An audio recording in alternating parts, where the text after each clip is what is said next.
ஏதோ நீ சொல்றேங்கிறதுக்காக எடுத்தோம் கவுத்தோம் என்னால எல்லாத்துக்கும் சம்மதிக்க முடியாது. நீ வரலனா கூட நான் போய் அவரை பார்த்து உண்மையை சொல்லாம விட மாட்டேன் ராணி. நீ என்ன சொல்லி என்ன சமாதானப்படுத்தினாலும் என் முடிவு இதுதான்க்கா. அதனால தயவு செஞ்சு என்னால வாய் பேச முடியும் மட்டும் அவர்கிட்ட சொல்லிடாதக்கா ப்ளீஸ். மனசு நிறைஞ்சிருக்கு மன்னிக்கு.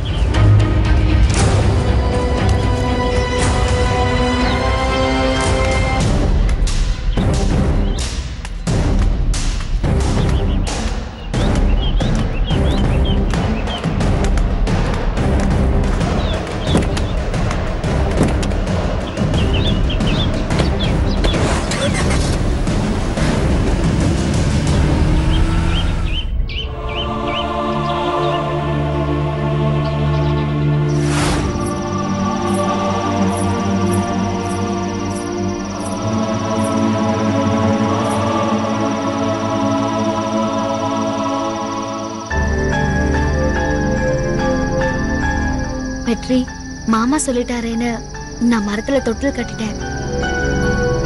இன்னும் கொஞ்ச நாள் கழிச்சு விசேஷம் இருக்கான்னு கேட்டா என்ன பதில் சொல்றதுன்னே தெரியல. அத நினைச்சு ஏன் இப்ப கவலைப்பட்டு இருக்க? அதெல்லாம் தெரிஞ்சப்ப பாத்துக்கலாம். என்ன இப்படி அலட்சியமா பதில் சொல்றேன்னு பாக்குறியா? உனக்கு இருக்கிற அதே கவலை எனக்கும் இருக்கு. ஆனா கவலைப்பட்டு என்ன பிரயோஜனம்?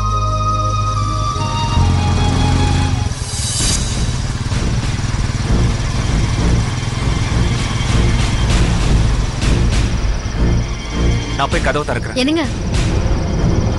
என்ன லட்சுமி? இல்ல சக்திவேல் இன்னும் சாப்பிட்டுக்க மாட்டாரு. நான் போய் சாப்பாடு எடுத்து வைக்கிறேன்.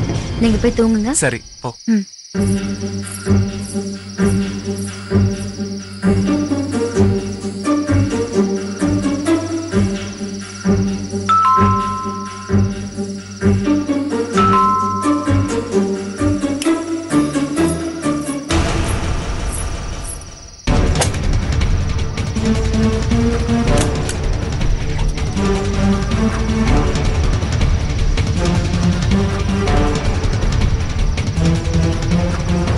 நில்லு. வாய் ஊது.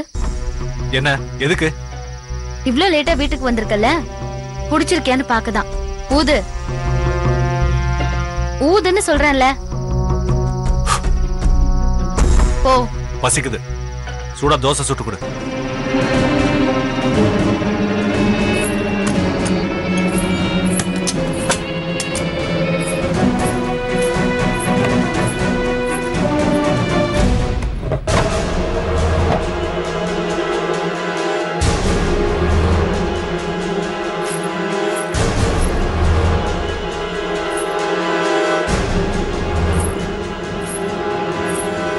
எனக்கு பசிக்குது. தோசை ஊத்தி கொடு.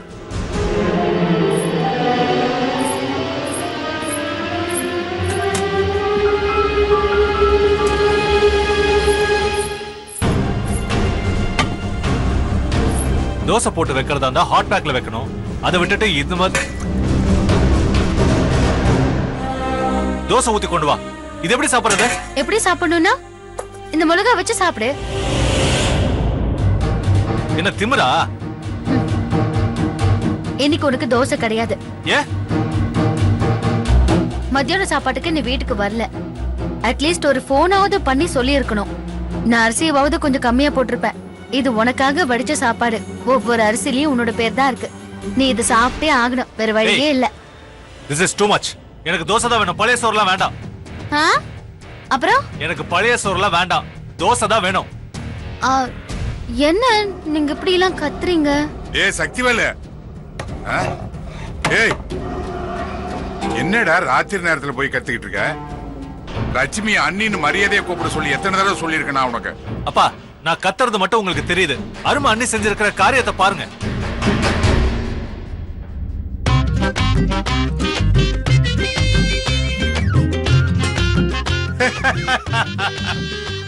உனக்கு பழைய சாப்பாடு தானே இன்னைக்கு? அப்ப நீ மத்தியான சாப்பாட்டுக்கு வரலையா? அதான் இந்த சாப்பாட்டுல தண்ணி ஊத்தி வச்சிருக்கா, சாப்பிடுறா, உடம்புக்கு நல்லதுடா.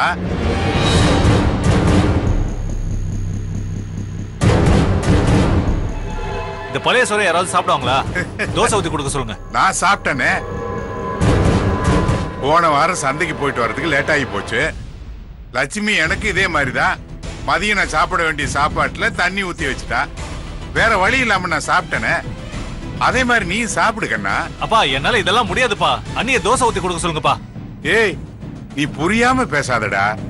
லட்சுமி போட்ட சட்டத்தை மாத்தவே முடியாதுடா.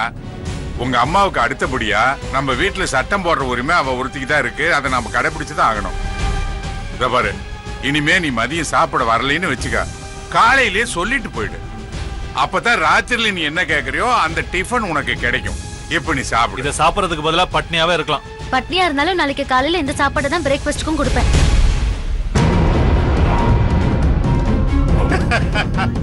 நான் சொல்லணும்னு நினைச்சேன், நீயே சொல்லிட்டியம்மா. அப்பா சக்திவேலு, இந்த ஒவ்வொரு சோத்து பறிக்கையிலயும் அவங்க பேரு எழுதிருக்குன்னு லட்சுமி சொல்லிருப்பால. அதான், அதனால நீ தான் சாப்பிடணும். லட்சுமி நீ போய் தூங்குமா, நான் இவனுக்கு சோத்த போடுறேன். சரிங்க மாமா. அப்புறம் சக்தி, காரமா ஏதாவது வேணும்னா பச்சை மிளகா இருக்கு, இன்னும் வேணும்னா ஊறுகாய் இருக்கு. இல்ல பச்சை மிளகாயே போதுமா? சரிங்க மாமா. உட்காருமா, அவன உட்கார்றா. உட்காந்துட்டியா?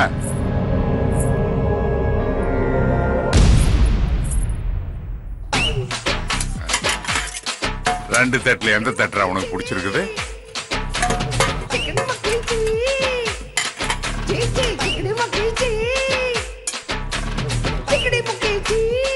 ஒண்ணு, இதுக்கு பேர் தான் நீராகாரம்னு சொல்லுவாங்க. பசஞ்சடி பசஞ்சுக்கோ. இந்தா பச்சை மிளகா. இத கடிச்சுக்கிட்டு சாப்பிடுறியா இல்ல சாப்பிட்டுட்டு கடிச்சுக்கிறியா? பா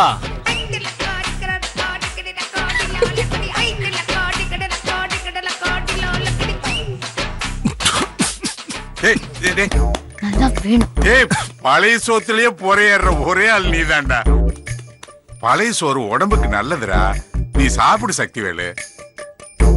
எதுக்கு கொஞ்சோண்டு மிளகாய் கடிச்சுக்கிடா, கடிச்சு பாரு. சூப்பர். கோவத்துல தாண்டா காரம் சுருக்குன்னு ஏறும். ஏண்டா சக்திவேலு, நீ சென்னையில இப்படி ஒரு நாள் சாப்பிட்டதே இல்லையா இந்த மாதிரி? சரி சரி, சாப்பிட்டு சாப்பிடு. நீ ரொம்ப கோவமா இருக்கீன்னு எனக்கு புரியுது. மிளகாய் கடிச்சு.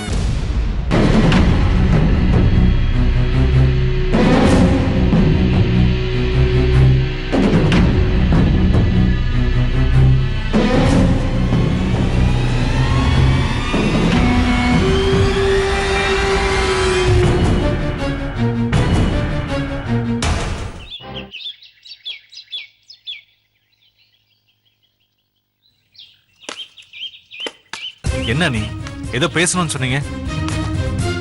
அது நேத்துக்கு ராத்திரியே உங்க பைக் சத்தம் கேட்டு டிஃபன் செஞ்சு கொடுக்கலான்னு கீழே வந்தேன். அங்க உங்களுக்கு நடந்த கொடுமையை பார்த்து எனக்கு ரொம்ப கஷ்டமா போச்சு கொழுந்தனாரே.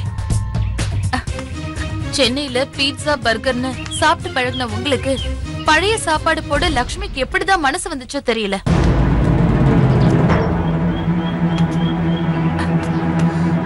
அதுவும் எத்தனை வருஷமா நீங்க குடும்பத்தை பிரிஞ்சு இருந்துட்டு இப்பதான் வீட்டு பக்கம் வந்திருக்கீங்க.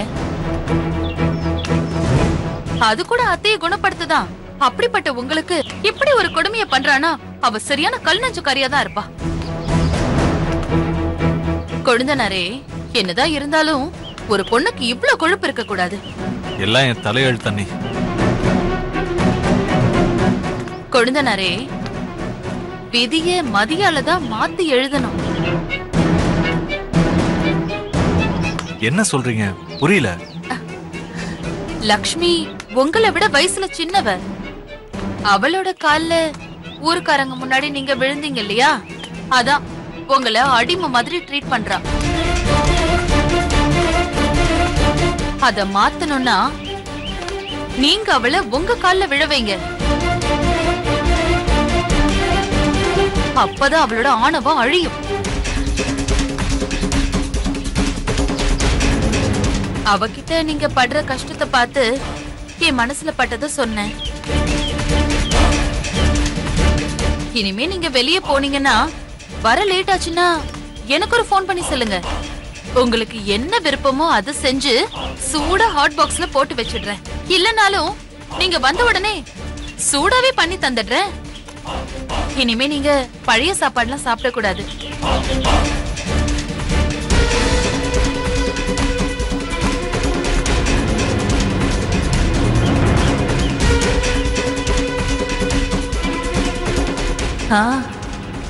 சக்திவேல் போறத பார்த்தா நான் சொன்னதை நாளைக்கே செஞ்சிருவான் போல இருக்கே. இத உடனே அம்மாவுக்கு ஃபோன் பண்ணி சொல்லணும்.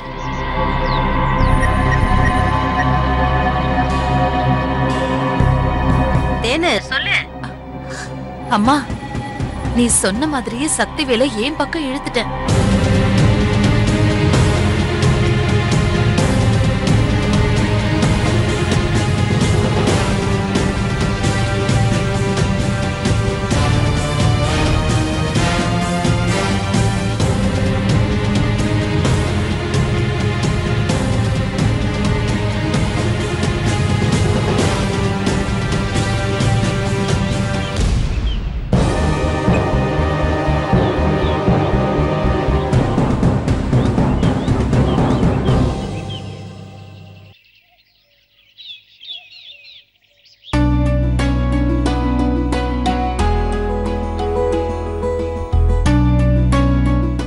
குட்டி,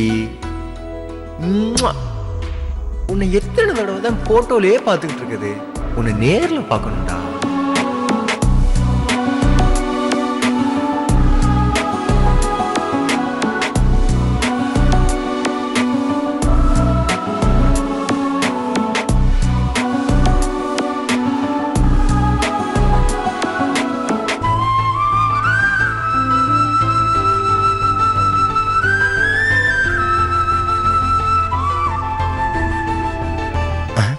இந்து இப்பதான் நம்மால் ஆயிட்டாலே. திரும்பி எப்போ கோயிலுக்கு வருவா? ம், ஓ, ஓ, ஆ, ஆ. 6 நாள் வெயிட் பண்ணுமா? உடனே வர சொன்னா தப்பா நினைச்சுக்குவாளோ? அவ இப்பதான் நம்மால் ஆயிட்டால. என்ன பண்ணலாம்? SMS அனுப்பிடுவோம்.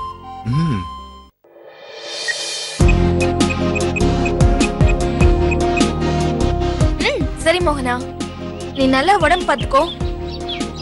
அக்கா வந்தோடனே நான் உனக்கு ஃபோன் பண்ண சொல்றேன். சரியா? வச்சிட்டுமா?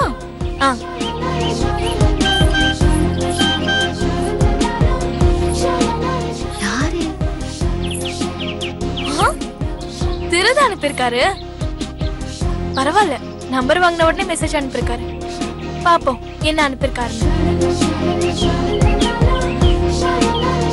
இன்னைக்கு சயாந்தாரம் கேவிலுக்கு வா. என்னது கேவில்? ஓ, கோவிலுக்கு வா. Okay okay. SMS அனுப்பிட்டோம். எப்படியும் படிச்சோன்னே கோயிலுக்கு கிளம்பி வருவா. சாயந்தரம் எதுக்கு வர சொல்றாரு? என்ன விஷயமா இருக்கும்? இன்னைக்கு வர நம்ம மௌன விரதமும் கிடையாது. ஒரு நாள் மௌன விரதத்தை மெயின்டைன் பண்றதுக்கே ரொம்ப கஷ்டமா இருக்கு. சரி, வேற வழி இல்லை, எனக்கும் பண்ணிதான் ஆகணும்.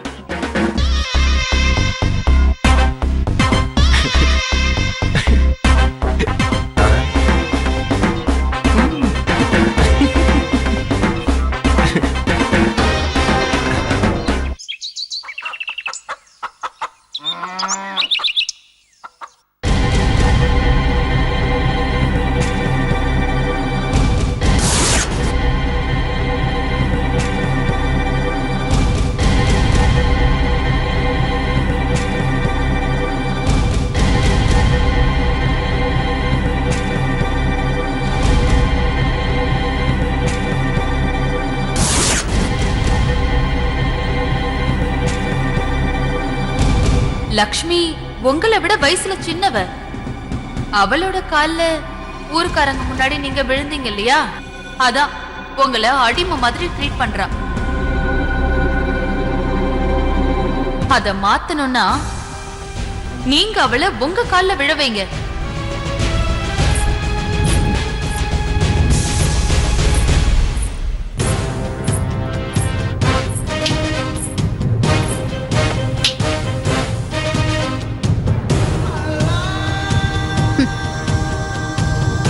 காஃபி.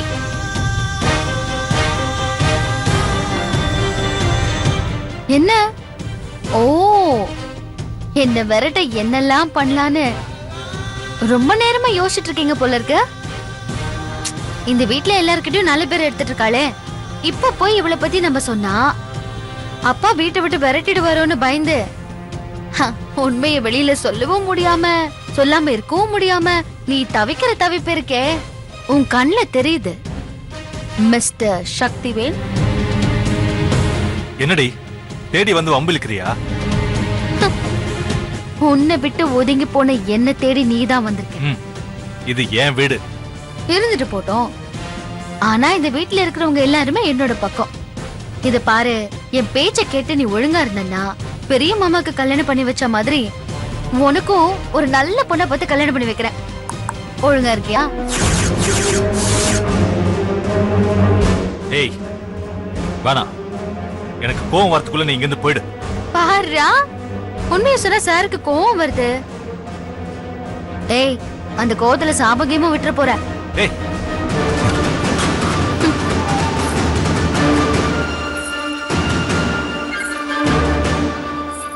காஃபி வேணும்னா குடி, இதோ இங்க வைக்கிறேன்.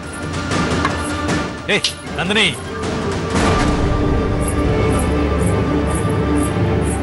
என்ன கொழுந்து? இப்ப நான் நந்தினி இல்ல, லக்ஷ்மி, உன்னோட அண்ணி. சரி, அதை விட என்ன ஒரு தடவை அண்ணின்னு கூப்பிட பாக்கலாம். என்னடி உன் கால்ல விழுந்துட்டேன்னு திமிர்ல பேசிட்டு இருக்கியா? அன்னைக்கு நான் உன் கால்ல விழ வந்தப்போ நக்கலா உன் காலை காட்டி உன் முகத்துல தெரிஞ்ச ஆணவத்தை நான் மறந்துட்டேன்னு நினைக்காத. இது பார், இப்ப சொல்றேன்டி, ஆணவத்துல ஆடுற உன்னை இந்த வீட்டுல இருக்கிற எல்லாரும் முன்னாடியும் என் கால்ல விழ வைக்கிறேன். சொல்லி முடிச்சிட்டியா? உன் கால்ல என்ன விழ வைக்கிறியா? நான் தப்பு செஞ்சா மட்டும்தான் கால்ல விழுவேன். அதையும் பாத்துருவோம். பார்க்கலாம்.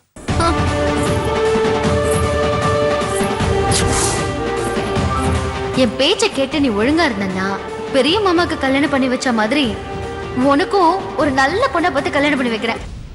ஒழுங்கா இருக்கியா?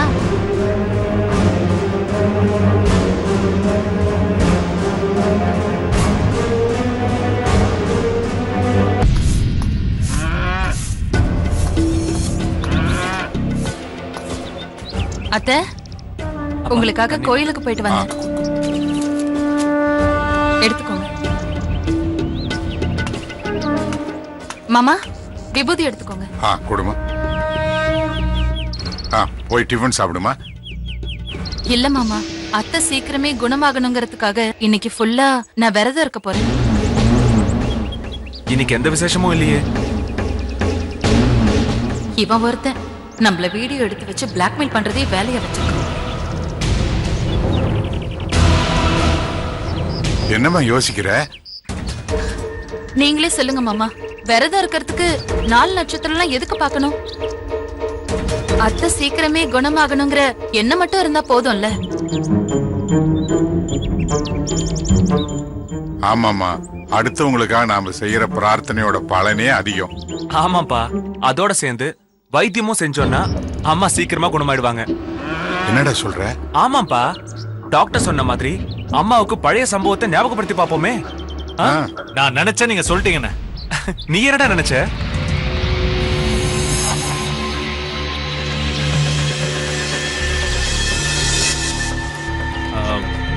ஆமா, லக்ஷ்மி எங்க?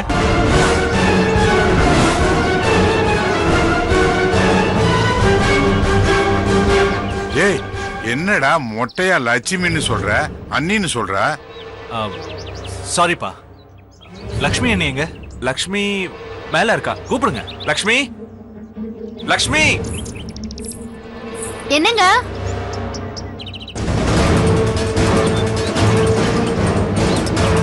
லக்ஷ்மி அண்ணி, தங்கம் போட்ட ட்ரெஸ்ஸ போட்டு வாங்க.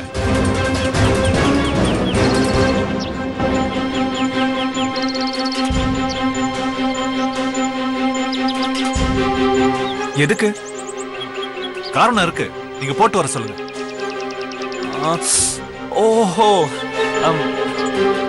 லக்ஷ்மி, அம்மாவுக்கு தங்க மேல பாசம் அதிகம்னு தெரியும்ல. நீ இப்போ தங்க மாதிரி ட்ரெஸ் போட்டுட்டு வந்தா அவங்களுக்கு தங்கத்தை ஞாபகப்படுத்துற மாதிரி இருக்கும். நீ தங்க மாதிரி ட்ரெஸ் போட்டுட்டு வா.